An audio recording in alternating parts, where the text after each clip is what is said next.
The Pale Blue Eye is now streaming on Netflix at any time for each and every single one of you.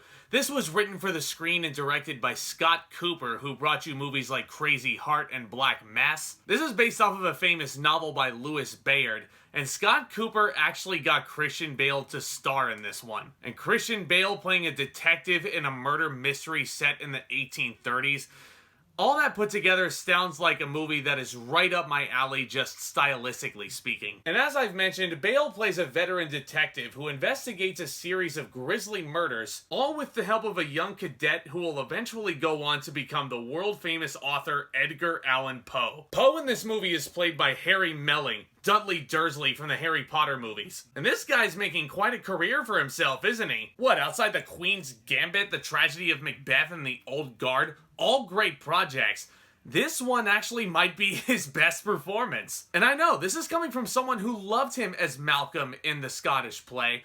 He is really capturing Edgar Allan Poe to a T. He might not have the exact complexion of Edgar Allan Poe, but he's got the poise of a poet if I ever saw it. He's so well spoken. He's got such an extensive vocabulary. This guy is just capturing the moment here, and he is really, really good in this movie. As is Christian Bale, which honestly, that should go without saying because he's one of the greatest actors of our generation. And big shocker, he's really good in this movie as well.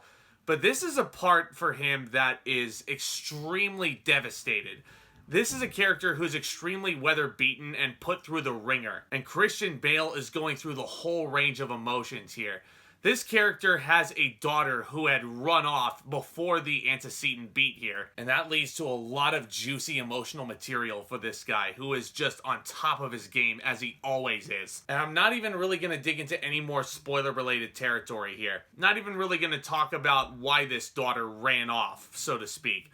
I'm not even going to really talk about the solution all that much, even though I really enjoyed it, and I shouldn't. But I will tell you that this is something I've wanted to see in a murder mystery for a really long time, because this story makes a really bold choice in how a murder mystery is presented. And I love movies like that are always keeping me guessing. And not to mention, this might be Scott Cooper's best movie since Black Mass. I think it's certainly the best looking movie he's ever come out with. And this is someone who actually loves the filmmaking of Hostels, also starring Christian Bale.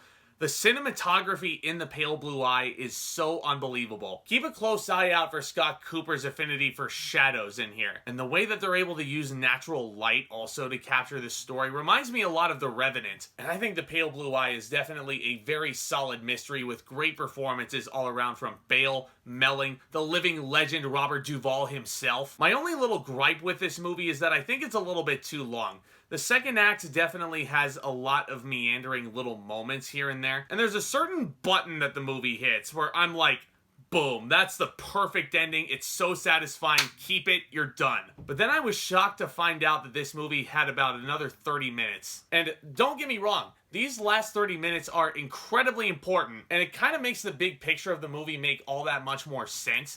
But I don't know. I mean, The Pale Blue Eye is definitely a solid movie. I don't know if I'm ever going to be rewatching this a whole bunch compared to other murder mysteries, but I think the people involved with this really did a good job, and Netflix got a great Kickstarter to their 2023. I'm going to give The Pale Blue Eye a B. I'd recommend definitely giving this a shot, especially if you're into murder mysteries. If you're a fan of Christian Bale like I am, I would highly recommend checking it out. But let me know what you thought of The Pale Blue Eye down in the comment section below. What is your favorite murder mystery you've ever seen? As always, if you enjoy discussing movies and all things cinema, this channel is the place to be. So do consider becoming a subscriber and hit that like button as well, because that is immensely helpful in getting this content out there to more lovely viewers like you. Guys, y'all are the best. Stay tuned for the start of my Rocky series and the build up to Creed 3. Got a lot of exciting content in the pipeline going into 2023. So stay tuned for more reviews very, very soon. Lots of new releases to get to. Y'all are the best. And with all that being said, Back Talk, commence.